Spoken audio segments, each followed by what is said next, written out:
guys, welcome to another exciting episode of the Stash Report from the Stash Project. Today is the 28th of August, 2015. We are, 3 days away from September, so we are still hurtling through the year quite considerably. Yesterday we put out our All Japan Toy and Hobby Show preview video, which basically covered the expected releases for the fourth quarter from Oshima as well as Tamiya. Now, if you haven't actually had time to go watch that video, one of the things we were positing in that video is the fact that Tamiya was supposed to be releasing what they were calling a Mazda Roadster, but there wasn't any other information available about it at the time that we made the video back, I believe, Tuesday. It took a couple days to edit it and everything with work. So, this morning, much to my delight, we found out exactly what that was. The guess was that it was going to be a new Miata, or the new MX5, since technically we don't call it the Miata anymore. And, sure as the sun rises in the east and sets in the west, it is indeed.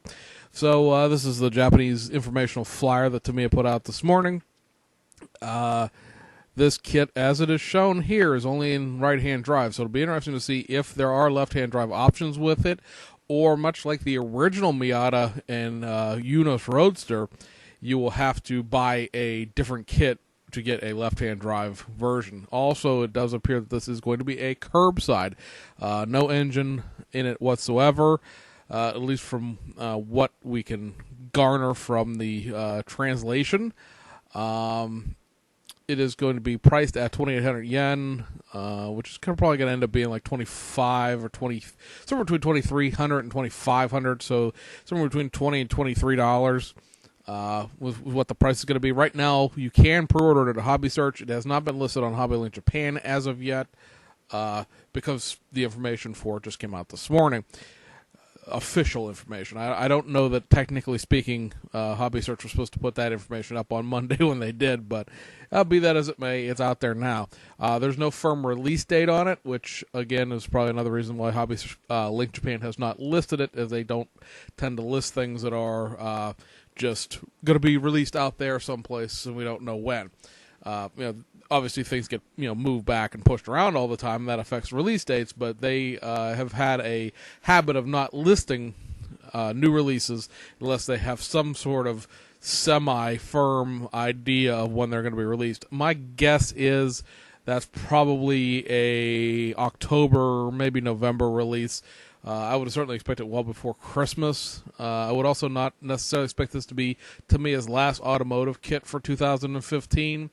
In the sense that the hobby show is in September, and usually, when Tamiya does a release of a new tool, like they did with the Toyota AA or the Mercedes-Benz SL300, the release was about 60 days after the announcement. So 60 days from now is the end of October, right? September, October, end of October. So would not surprise me for this to be an October release, maybe a November release. If it's a November release, that'll probably be it for Tamiya this year, unless they do another modified reissue the way that the Nismo Custom R32 GTR is.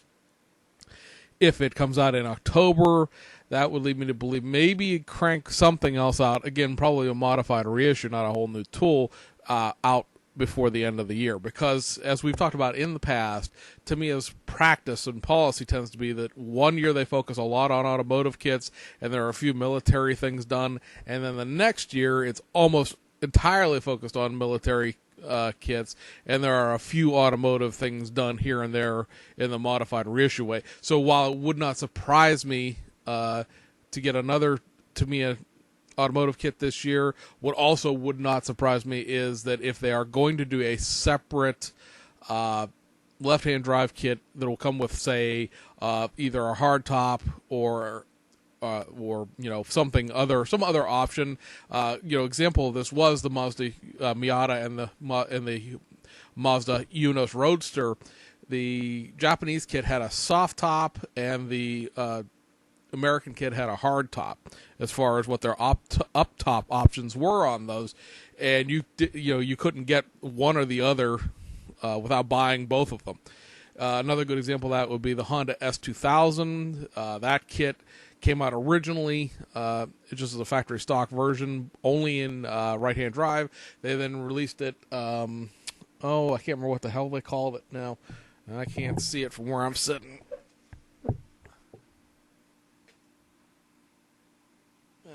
Just says Honda S2000 on it. But it's like a limited special edition or something like that. It's got a completely different set of wheels in it than the original factory stock version did, and that one is the one that has the left-hand drive to build it as a export spec. So since 2016 will be a military year to me. It would not surprise me that in 2016 one of the kits is a left-hand drive version of this Miata if it doesn't already include both dashboards with it. We won't know for sure probably until the hobby show when they start showing parts runners, unless they happen to show them a little earlier. So that brings us into the actual week that was, and it was a very, very busy week. There are some new stuff, some repackaged new stuff, and a bunch of reissues. So starting on the domestic side of things, there's two things here I don't have a picture for because you ought to know what they look like. And that is, we talked about it at the very end of last week's stats report. I know a lot of people don't watch the whole thing, so you may have missed the fact that the 29 Ford Hot Rod, the Model A from Revell, you could build as a high boy or low boy with different injection or intake, technically speaking, options, different steering wheels, built on a Model A chassis or a Z model, like a 32 Ford frame. That kit is out now. The reason I don't have a picture for it is because I couldn't find anybody other than one person whose pictures I wasn't about to take, because that would have created an entire forum drama no matter how much credit I would have given, that has the box art available. The people who are selling them on eBay, because they're selling so quickly, are only using sort of Revell's stock footage picture, if you want to call it that, which is one of the built test shot models. And it is on the box art itself, but it's not the actual box art of the kit. So that kit is out. Also, Tower Hobbies is showing that the BMW i8, the Revell of Germany kit, is in stock, or at least it was in stock earlier this week.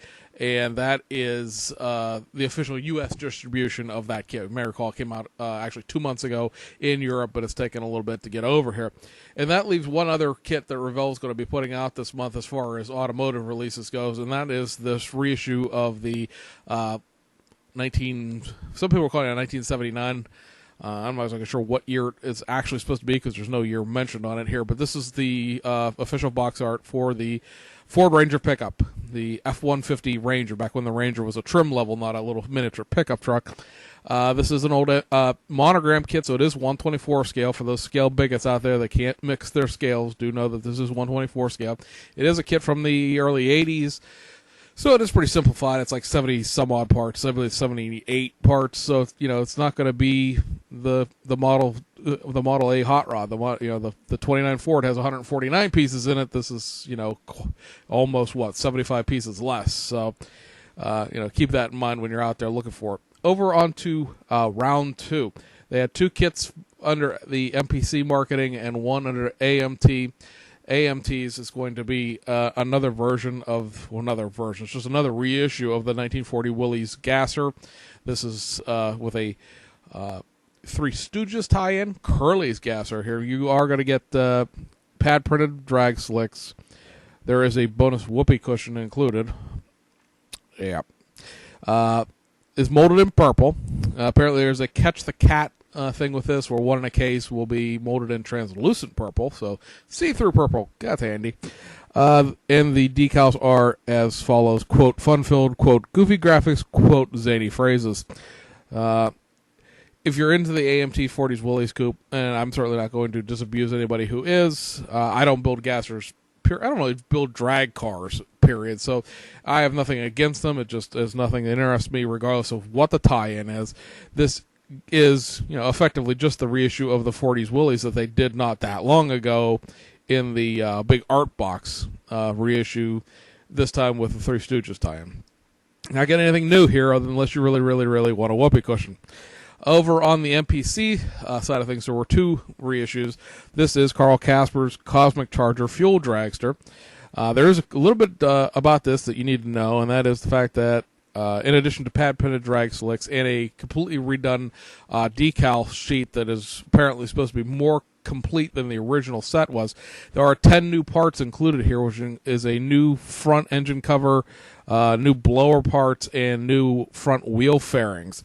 I don't know if that's the wing that's up front there, because fairings to me are the things that go over the wheels, and there's clearly no wheel covers to the front wheels. But whatever they consider the fairing to be, those are all new parts added to this kit. Consider the fact that when you put new parts in an old kit, sometimes they don't necessarily fit because, new technology and old kit. But, be that as it may, if you're into this type of vehicle, this is the first time this has been available for quite a while. And the other kit is this, the 1982 Dodge van. I believe this would be a Dodge Ram van. I think Ram was technically part of the van lineup back then. The Bad Company. I don't know if you had to pay either the actual Bad Company or Five Finger Death Punch, if that's who owns the lyrics now. But at any rate, it's kind of interesting that they kept the song title tie-in. This has been restored to its original 1982 reissue, including the vintage MPC 1982 box art. It is a 2-in-1. Underneath all those goofy 1980s van parts, there is a stock Dodge van in there that does come with stock wheel covers, and you don't have to put the glass roof in, and you don't have to use the side skirts or the spoiler or the front chin spoiler fog light area there. The turbine wheels are completely new, retooled items, as well as having the either cleaning up, finding, or retooling the stock 1982 front grille. This will be the first time that a Dodge van has had the correct grille attached to it since this kit came out in 1982. Subsequent issues of the Dodge van had that weird combination 1980s, 1970s grille that was correct to neither of the actual genres of or generations, I should say genres, and generations of the kit, of the car itself and the kit. So sort of a little piece of history here in the sense that this is the last time, because 1982 there was a Dodge annual van, just regular stock van, and then all these crazy custom vans were built off of that. It's the first time this has been available since 1982, and no one has seen a stock Dodge grille since 1982. And that, guys, would be the domestic releases. So if you're not interested in the Japanese stuff, you can tap out now. And that is everything that was supposed to be out domestically speaking. All the kits that were supposed to come out for August have come out on the domestic side of things. So now over in Japan, we have one brand new kit, legitimately brand new kit, and then a bunch of stuff that has been reboxed into different groupings under the Fujimi name. A modified reissue from Tamiya, a reissue from Tamiya, and a slew of reissued stuff from Oshima. So let's head on right into it. The brand new tool is something that I think a lot of people have actually been waiting for. Not a lot of people want to seem to pay the freight for it, but a lot of people want it. Is this 124 scale kit out of Ebro, the Citroen DS19.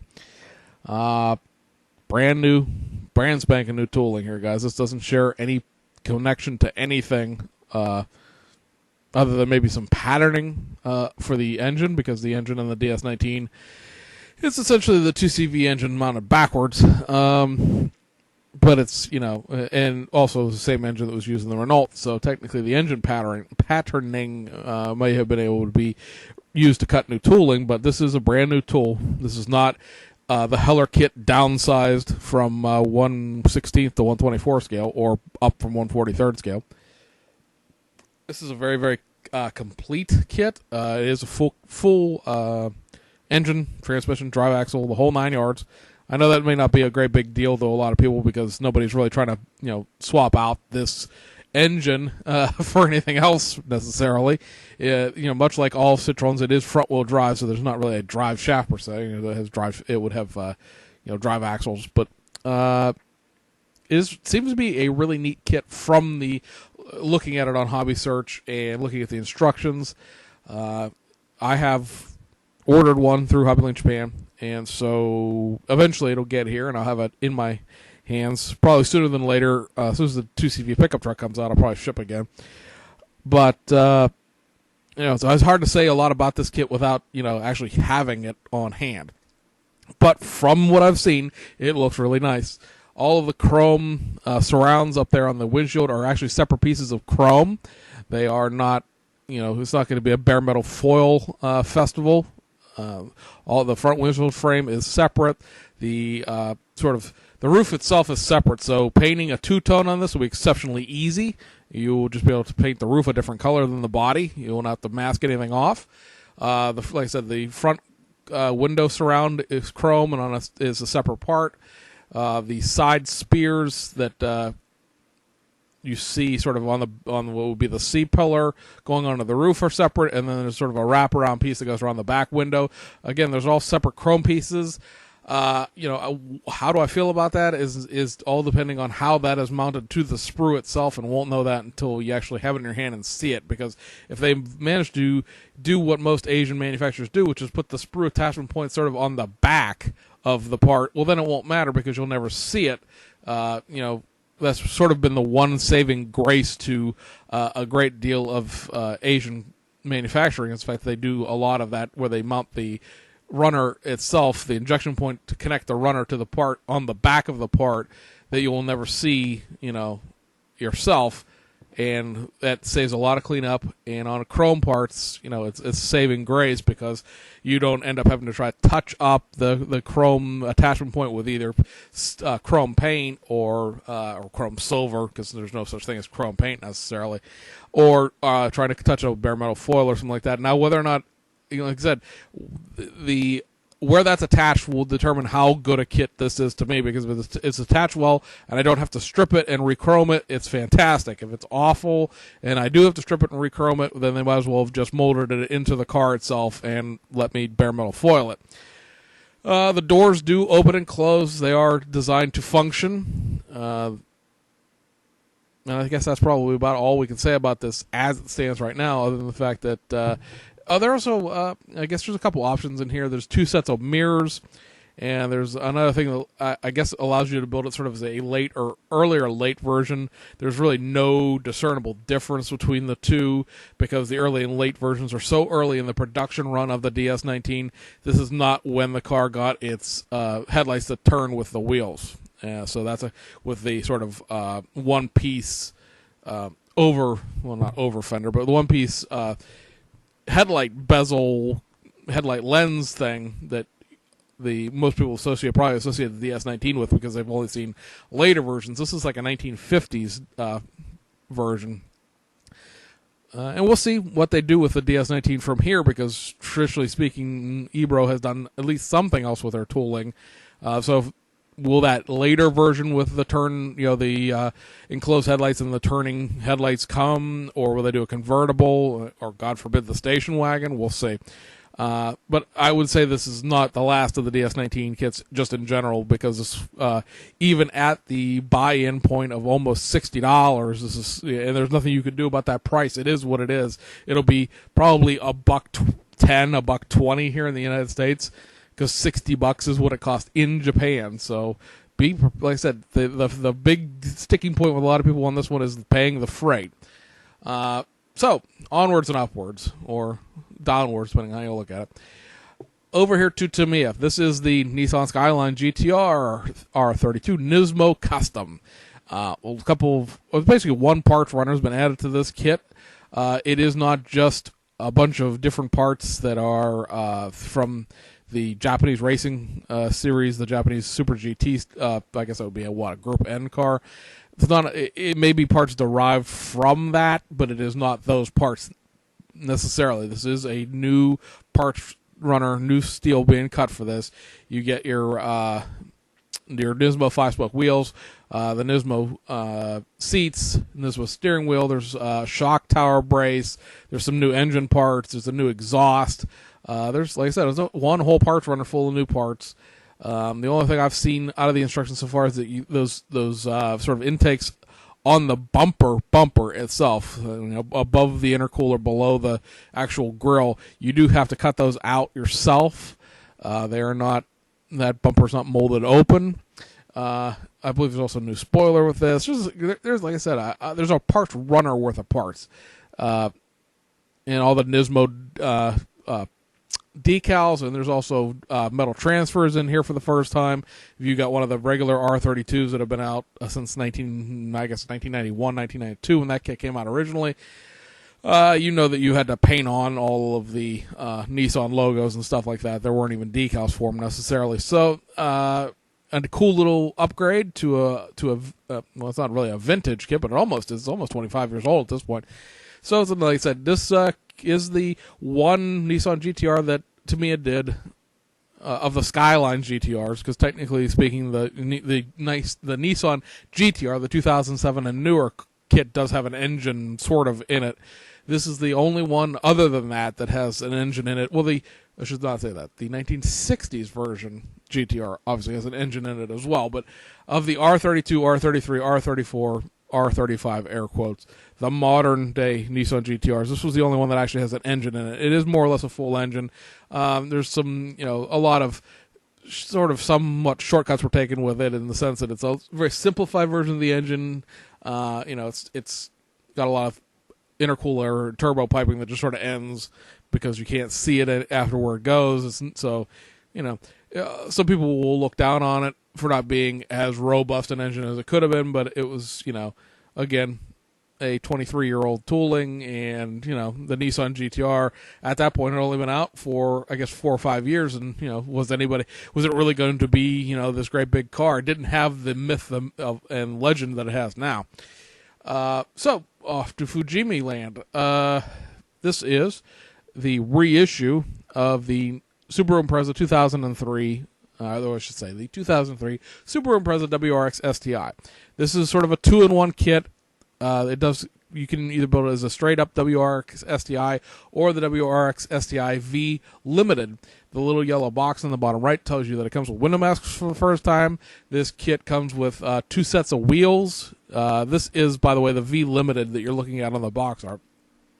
So there's another set of wheels for just the WRX STI. You do not use the big hood scoop on the WRX itself. There's a chin spoiler that's added for the V-Spec, and that's really pretty much it. It's pretty much wheels, the hood scoop, and that chin spoiler, because the wings are the same, and all the interior parts seem to pretty much be the same. But neither one of these kits have been available. I mean, you could pre-order, you back order them, but you never got them. I had one on back order for almost a year and never received it. So this is sort of reissuing something that was technically available but unretrievable for all intents and purposes. And then the other 2-in-1 Subaru Impreza WRX STI is this one, the early 90s two-door. You didn't even really see that many of these in the United States. This is the version 4 and version 6. In this kit, I believe the wheels are the same. However, there is separate front bumper, separate grills, and separate wings. This is a version 6 on the box, I believe. Or it might be it's a version 4, because version 6 has the other spoiler. But you can, like I said, build it either way. It's another one of these kits. Both the 2003 and this one were sold. Obviously the 2-in-1 were separate kits in the past. Now they're boxed together. Again, the little yellow thing there telling you that fa la la la, it has window masks. I, in full disclosure, have ordered 2 of each of these because, again, this is another kit. I think the version 6 was the one that HobbyLink Japan said that they could back order, that I've had on back order for a year and couldn't get. So all my back orders were canceled, and I just pre-ordered these, and now probably today we'll get billed for them, maybe. We'll see. They didn't get billed for them yesterday when they actually came out. Continuing along the reboxing here, this is a Fairlady 280Z Turbo, the S130 generation. This was formerly in the Toge series. That's been put into the Inch Up series now. So really, there's nothing new about this kit other than the box that it's in. This is a very, very vintage kit. We're talking screw in the rivets, battery boxes, the whole 9 yards. Very, very basic, very, very vintage. There are, sad to say, better 280Z kits available from domestic manufacturers.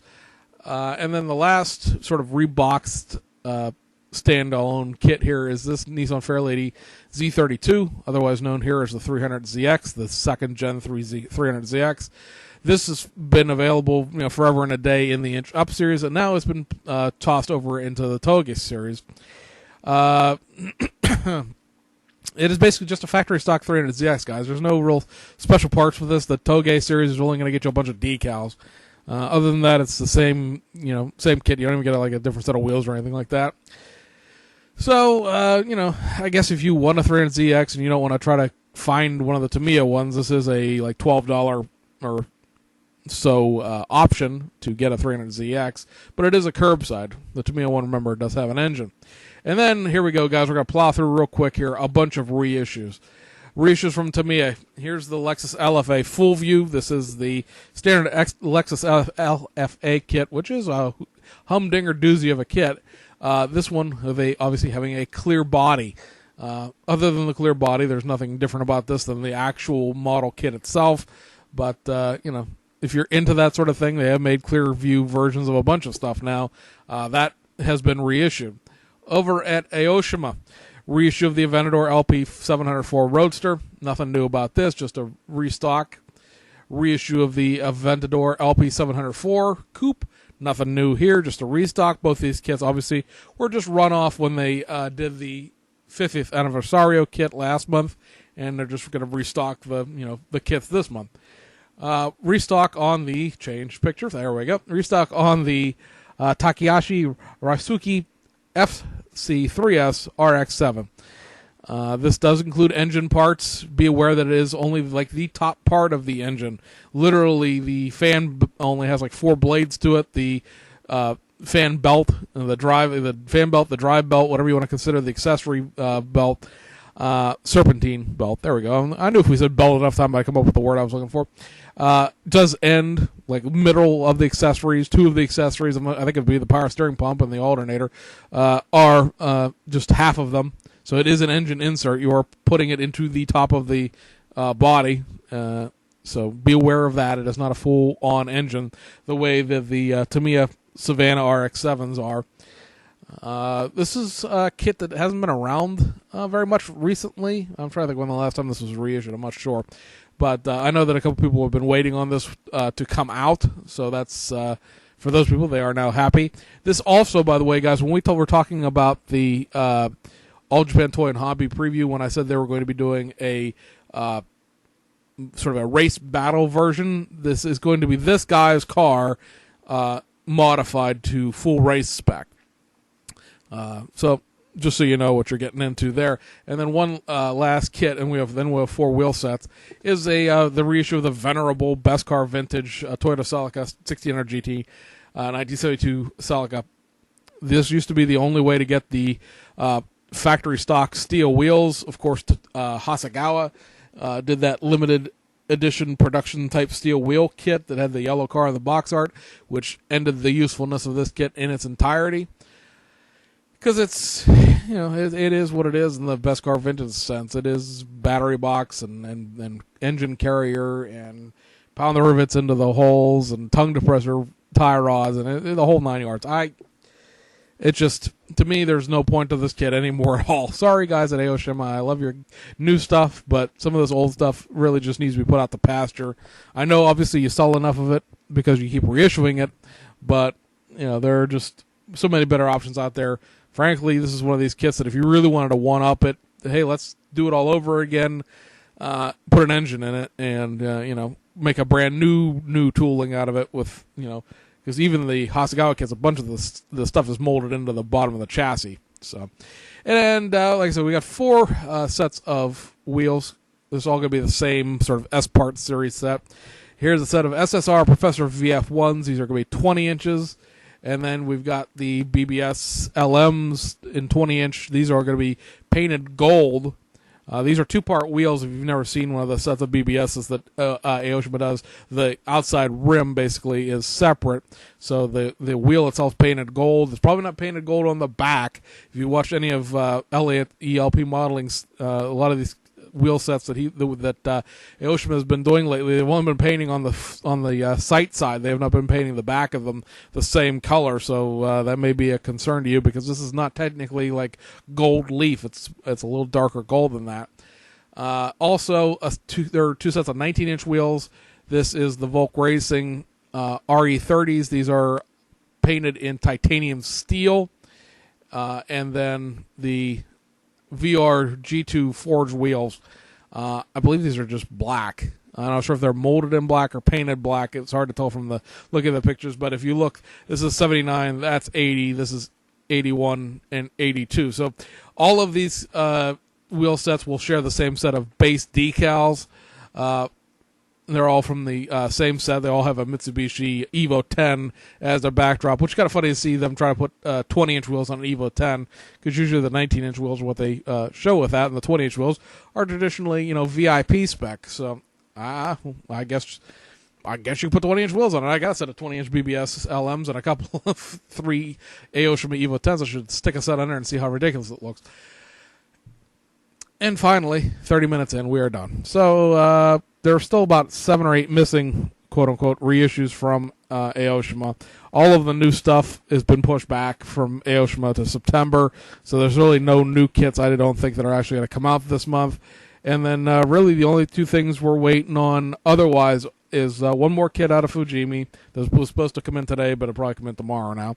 The Volkswagen Polos, which are scheduled to dock in Spain tomorrow. Now, how long it'll take them to get to Belgium from Spain, I don't know.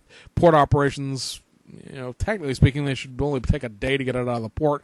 But I really don't know how far a drive it is from the Mediterranean coast of Spain to Belgium. If anybody knows, you could try to tell me. And then the Ebro 2CV pickup truck. Obviously the Asuka tie-in came out last week.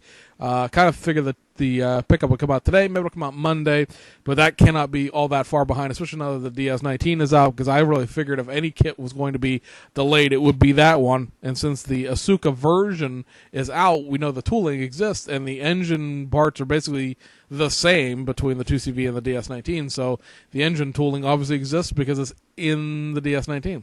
So, guys, we get a few more kits out, I think, here in the next week, and then it's probably going to be a little quiet, probably over Labor Day, because that'll end up being the slow week where nothing, the October spot releases won't come out, and no kits will be released, and blah blah blah. So, at any rate, we'll see you guys on the other side.